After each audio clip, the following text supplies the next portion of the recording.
எனது 5வது முகத்திற்கு இதுவரை கொடுக்காத திசையிலிருந்து தட்சணை கொடுக்குவேன். அதற்கென்ன? எனது ஈசான திக்கில் இருந்து தட்சணை தருகிறேன். ஈசான திக்கு கிழக்கும் வடக்கும் சேர்ந்த கலப்பு. அது ஒரு திசை அல்ல. ஓஹோ, அப்படியானால் அக்னி திக்கில் இருந்து தருகிறேன். பரமேஸ்வரா, அக்னி திக்கு கிழக்கும் தெற்கும் சேர்ந்தது. நிருதி திக்கு தெற்கும் மேற்கும் சேர்ந்தது. வாயு திக்கு மேற்கும் வடக்கும் சேர்ந்தது. பிரம்மா சொல்கிறபடி பார்த்தால் இவைகளில் எதுவுமே ஒரு திசை என்று சொல்ல முடியாது போல இருக்கிறதே. அப்படியானால் இப்பொழுது என்ன செய்வது? என்ன செய்வது? திருமால் அடி காணாது அயர்ந்தான் என்றும் நான் முடி காணாது மயங்கினேன் என்றும் வர்ணித்தார்களே, அந்த சிவன் இப்போது திசை காணாது திகைப்பதை பாருங்கள்.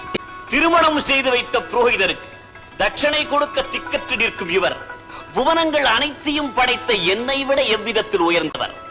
இவரை போய் பரம்பொருள் என்கிறார்களே, அறிவிலிகள். என்ன அகங்காரம், என்ன மமதை! வேதன் பேசும் மொழிகளாயவை. இந்த ஆணவத்துக்கு காரணமாயிருந்த உன் 5வது தலையை அழித்து உன் அகந்தையை அடக்குகிறேன். உலகம் இனி உன்னை நான்முகன் என்றே அழைக்கட்டும். நான் செய்த இந்த புரோகித பூஜையை கடைசியாக இருக்கட்டும். எங்கும் உனக்கு ஆலயமே இல்லாமல் போகட்டும்.